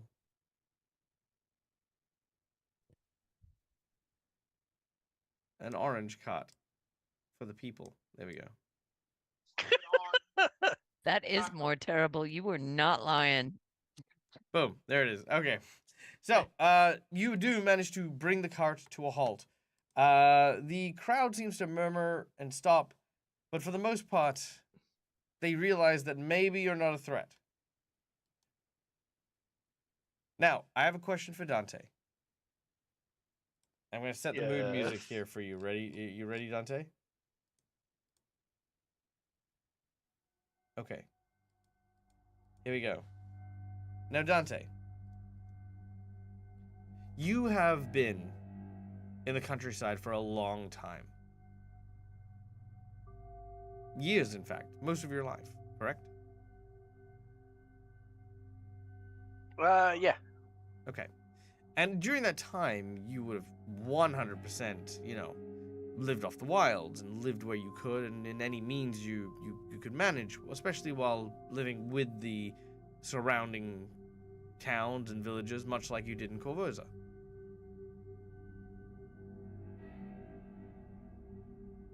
Is that correct? Yes. Okay. I have a question for you. During your time in the wild, would Dante have ever stolen from townsfolk and the like, even in the desperate winters, knowing that they had things like, livestock and stuff? He would not have. He would have kept to his ways. What are your ways? Live off the land for the most part. In the winters when there's no food and you face That's starvation? That's where stockpiling food is for. Well, again, the reason for this is the question of the identity of Multhune is an unknown. And even in harsh winters, especially long winters, no matter what you stockpile, this isn't always a guarantee that you're always going to be well fed. And a town filled with livestock, overflowing with abundance, such as this, do you really consider the livestock and animals to be off limits to nature?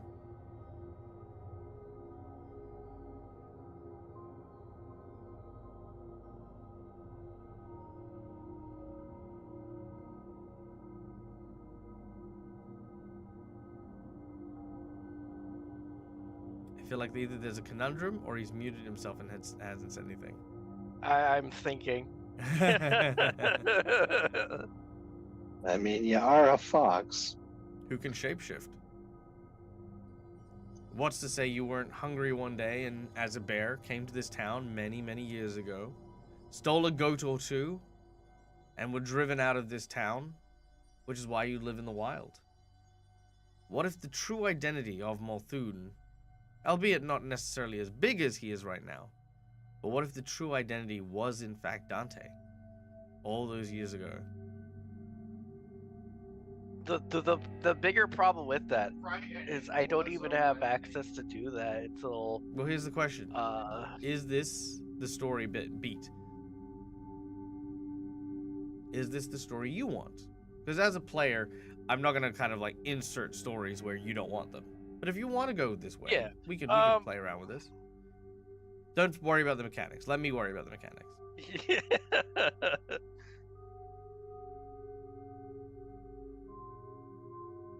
Because the others are desperately trying to prove that you aren't this bear, that everyone in this town is adamantly saying you are. So it is a great opportunity. But that's up to you.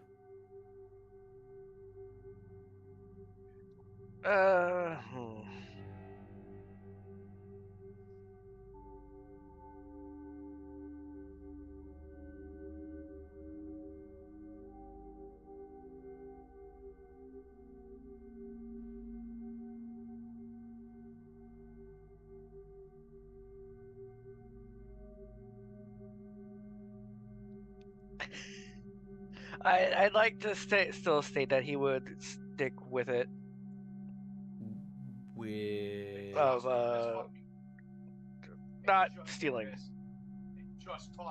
sure. I mean, again, just reiterating the whole idea of like the druids don't necessarily like believe that hey, just because you put up a fence doesn't mean that that's not for the native animals. Like for example, if a real bear stole from the town, would you then say that that bear was in the wrong? Would you go and hunt that bear and chase it out of the land because it's starving? Because that's what these people did. If it wasn't you. Mm-hmm. But yeah, the moment I turn around.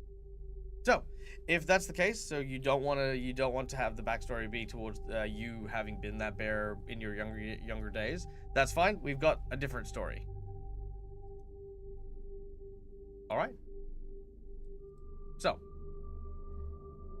Dante, as we come to you, the townsfolk watch with bated breath to see what you do. Mercutio, you have, with the others, stopped the wagon and are now behind him. We're going to be dropping out of initiative at this point. But the town is still on edge, still nervous.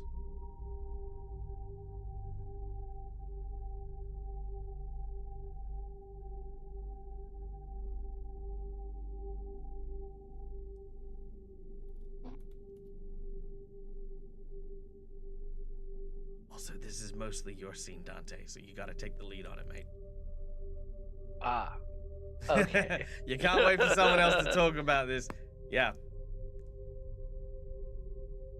Yeah. Since we got the cart stopped, and if he isn't going to cause it to continue on, he will shift back to normal. All right. You shift back into your druid form, and everyone sort of has a sigh of relief. They definitely feel that pressure leaving them as they kind of see you transform back into a person, believing like now very much that they were right. It was just a druid. A few people apologize. The archer apologizes as well. Basically they tell you the same thing. They basically say that a long time ago there was actually an incident involving a bear who had come through the town and killed a bunch of the livestock and ran off. The archer tells you that the hunters chased the bear night and day through the landscape, eventually tracking it down to its cave, where they shot at it and killed it. Well, they believe they killed it. Trouble was the creature was so fierce and so angry, despite again it being the middle of winter, that that they didn't dare go and check on its corpse. When they say the hunters came after the Thor, the body of the bear was nowhere to be found. Most of the more experienced hunters believe that it was eaten by wolves, but others began this superstition that the bear lived and was plotting revenge on the town.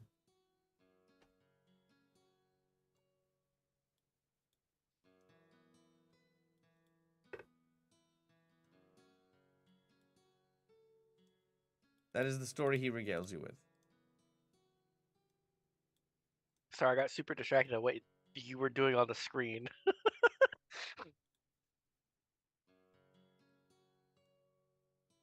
Alright. The short of it is, hunters hunted a bear that was out looking for food in the middle of winter. They killed it, or at least they believed they killed it, but when they went back to check the body after the winter thaw, the body was gone, starting the urban legend of Muldoon.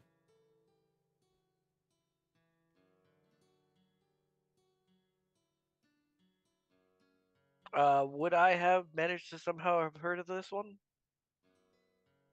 No, this is a local Okay, legend. it's just local. Okay. Yeah. But from the sounds of it, looks like it's a very, very hungry bear, starving in the midst of a long winter, came to this town to look for food and was basically hunted and killed for it. How does Dante feel about that?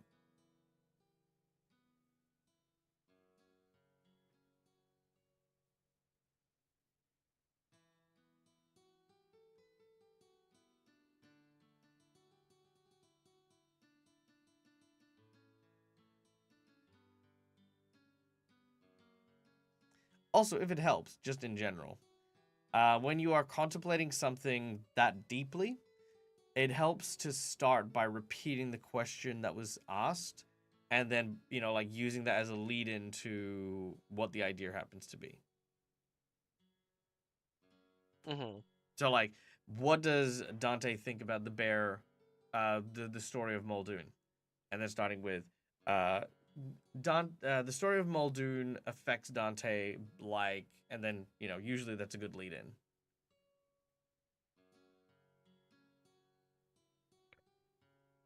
Well, animals do need to eat. However, I do understand that people don't like their livestock being taken as well.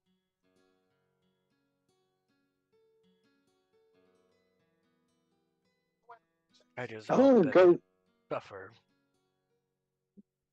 How long ago was this anyway?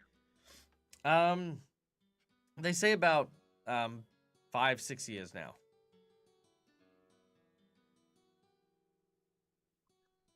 Oh, Dante, how long do bears live? I grew up in the city. I don't know this stuff. It's a very good question, GM. How long do bears live? Good question, group.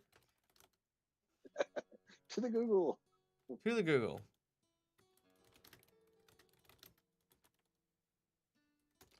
A grizzly bear lives up to 30 years, although their average lifespan is 20 to 25. So it's probably quite young.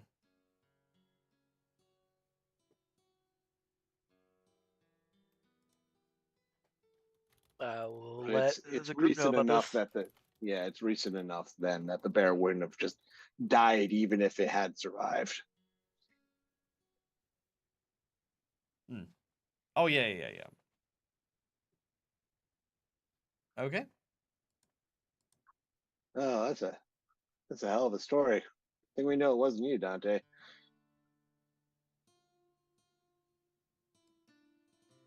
Agreed. Well, All right, let's well, check on those puppies. you check on the puppies. Quinn, Holly, Merc, and Agnes. You have a swarm of puppies that are clambering over you, licking your face, and the like. Merc has the biggest, chunkiest one. Done. Holly's ignoring everyone and just playing with all of the puppies. Holly's what? Holly's ignoring everyone and just playing with all of the puppies. Done. You are swarmed by a horde of puppies. All right. Patrick's gonna go finish his ale. All right, puppies are rescued. Wait for me.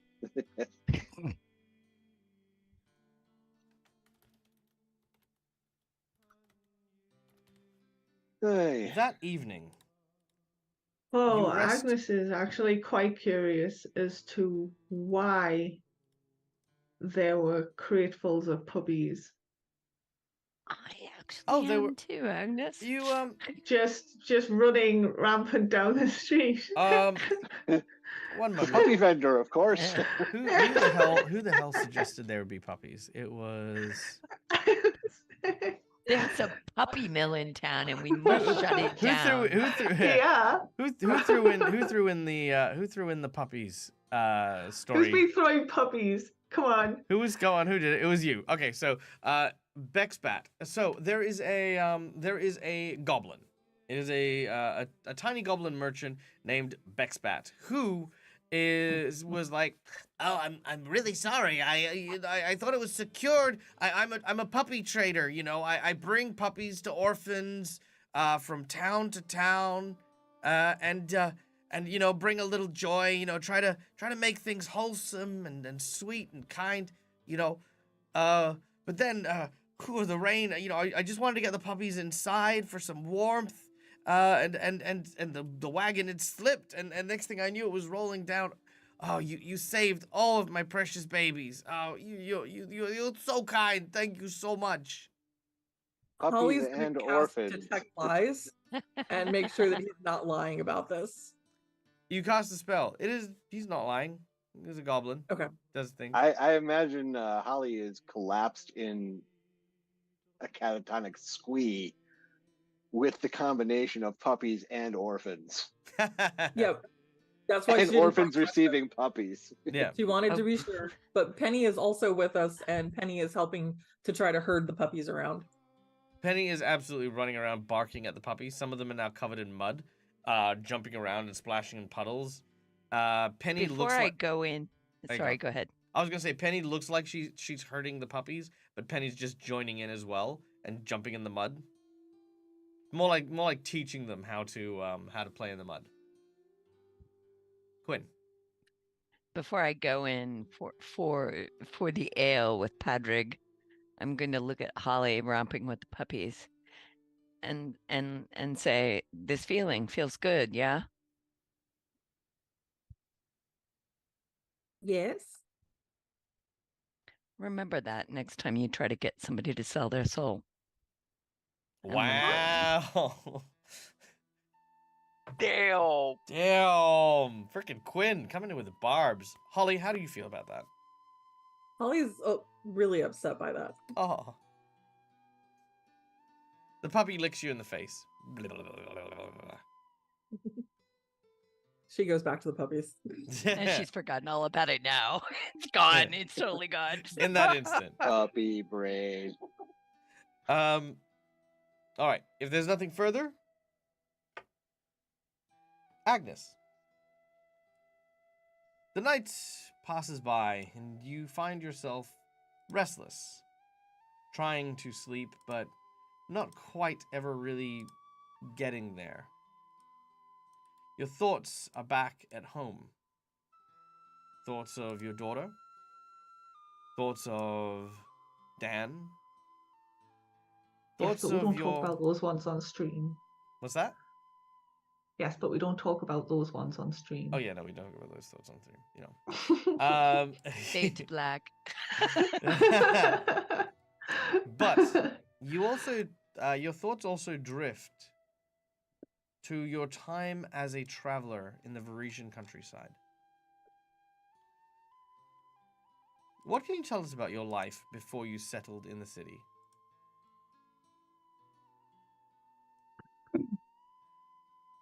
I was kind of mostly traveling around with my husband, who was a bit of a he was a bit of like a hunter, but he hunted down like troublesome animals that had started preying on villages or settlements and things like that and stuff. And I had my living as fortune telling and card reading, as one does. Hmm. And it was a hard life, but it was free. All right. You recall one such reading that you did.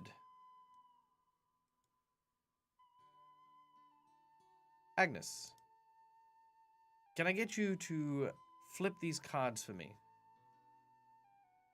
Do you want to know about All your of them. past, your present, or your future?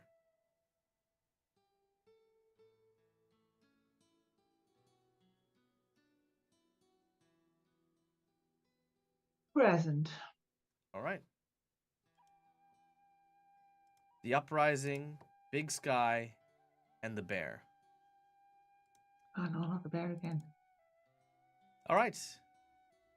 You are caught in the clutches of something far more powerful than you. Your dreams take hold, and you remember Korvosa. You remember the queen, the sight of her pulling the arrow from her own head and then killing that guard in her own ballroom. The idea that whatever is happening here, the queen is a force to be reckoned with, and a uprising is not going to be simple. Big sky representing freedom from shackles. You imagine the city in this way, that your actions will inevitably lead you to breaking the chains that tie the whole city to this evil queen and despot. And the bear. As you draw this card during your reading in your dream, the bear looks at you. It looks strange. It starts to move. And as it does so, it lets loose a terrifying roar. And that is when you wake. The roar is not in your dream. You look out the window, and there are people clamoring, people shouting out in the street. All right, what do you all do as you hear the clamoring and each of you also awake? No. Agnes What's going will on? throw on quickly some clothes, coat, whatever, and rush out into the corridor and knock on everyone's doors. All right. Well, first she'll go straight for Dante's door. Just in case he's been like sleep bear walking. I don't know. Sleep polymorphic. I don't know. Somnambulism. Somnambulism. Somnambulism. I can never pronounce that. Well, Dante! yeah, Dante! Dante, you're there. Are you in there? Dante! Just say Dante, you're dead. You're in No, there. are you there? Okay. Dante is gonna go up to the door and open it. What's going on? Okay, right. You didn't steal a wee child, right? No. I've been asleep this entire time. Right, no is the right answer. Excellent. Right, well, apparently a wee child's gone missing. We'd better find it. Her, him, I don't. Tanner's. Oh, I can't remember. The Tanner boy. Right, boy.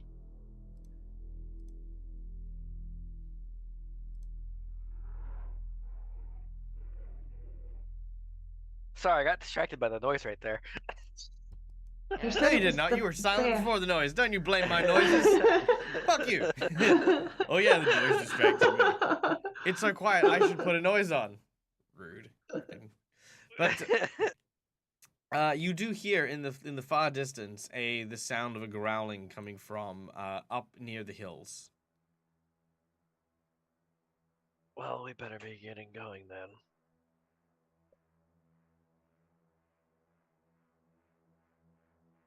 At this point, the rest of you make your way into the same corridor in the inn as Dante and Agnes are speaking in.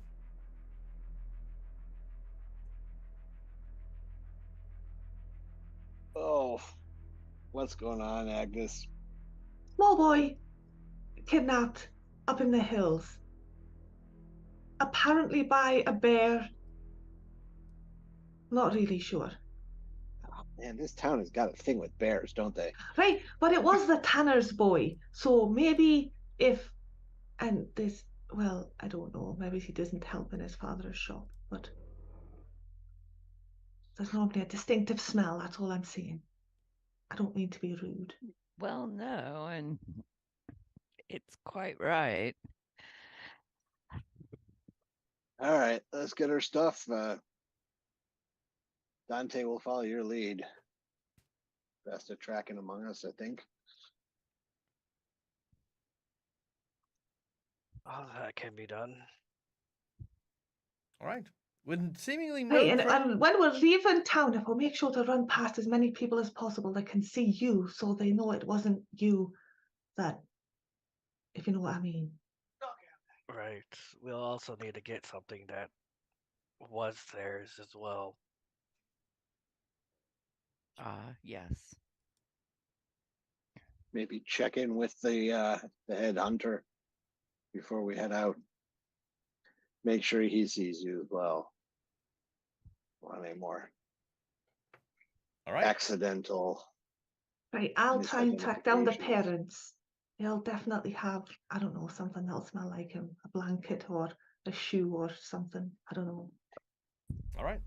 As you head out in order to go and help retrieve the young boy, we cut to a nearby cave where, indeed, the little boy, soft sounds of sobs can be heard as he cowers in a small, dark place.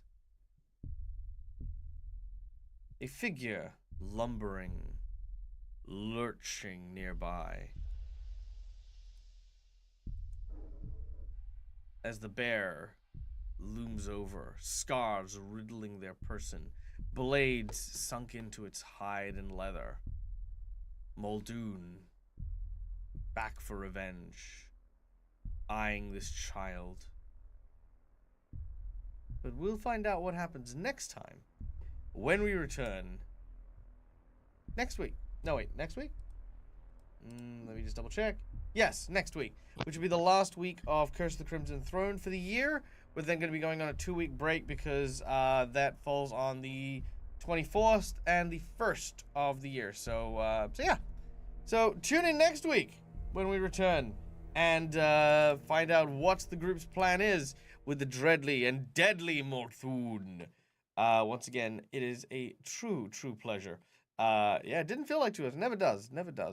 It is a true pleasure to come play with you guys and hang out. I hope you guys enjoyed your session. This has been truly amazing. Guys, my name is Michael. I'm the Dead Aussie Gamer. Thank you, of course, to all of our sponsors, Hero Forge, Fantasy Grounds, and, of course, Sirenscape for all of the cool things that helped make our game amazing today. Thank you to my wonderful players who I just accidentally disconnected from. One moment. Come here, you. There it is. Thank you to my wonderful players who came and joined me today. Always a pleasure to get to play around the table with you guys. Thank you to our lovely donators, to Ira Janasi and Schoolie Eye, as well as our dear friend McClover, for all of the kindness that you've shared, and to everyone for just coming and hanging out. Thank you for giving us your time and being a part of this cool show.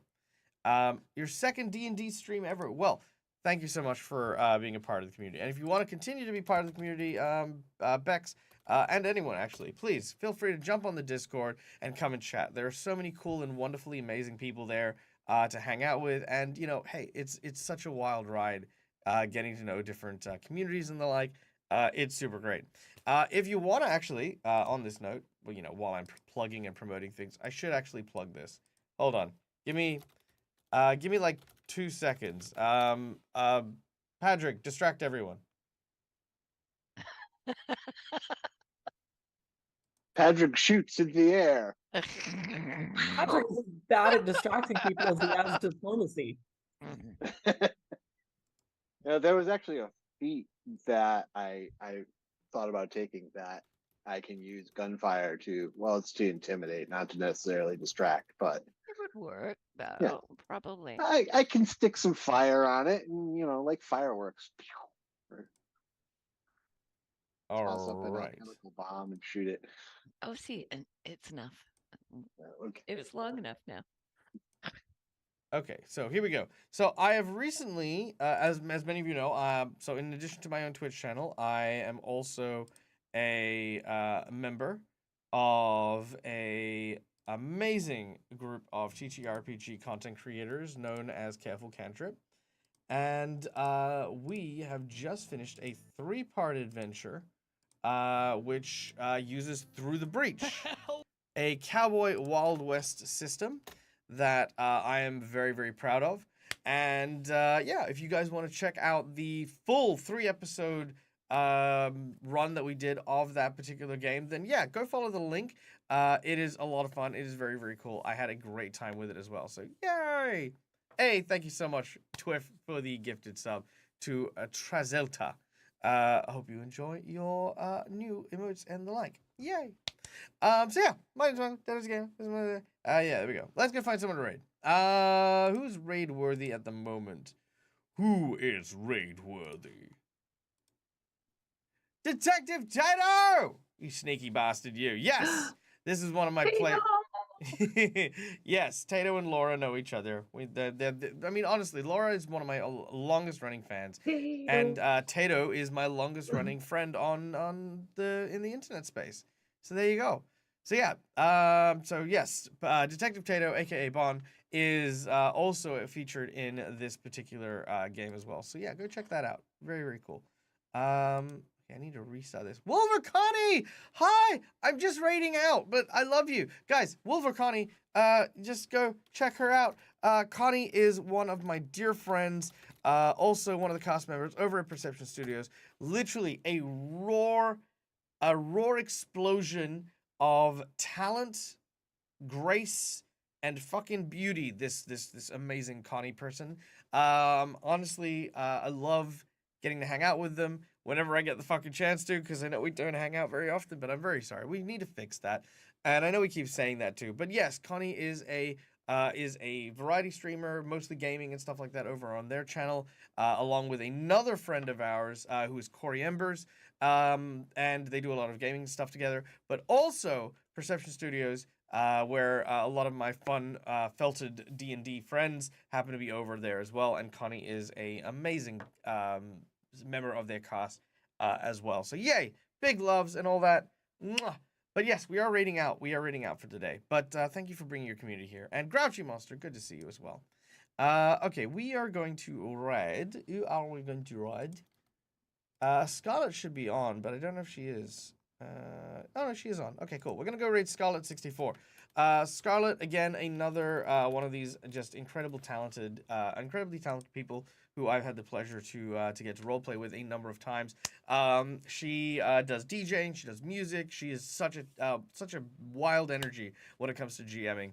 Love her game style, and yeah, she's a lot of fun. Also a big fan of Pathfinder too, so there you go. So guys, thank you so much for joining us. I've been Michael, I'm the Dead Aussie Gamer. This is my place, this is my face. Be sure to follow us for all the cool, fun, and amazing things. We will see you next on... I will figure it out, because I need to do something this week, so we might have some fun little ad hoc streams. So go check out our Discord if you want to stay abreast of all of the cool things that I do when I do them.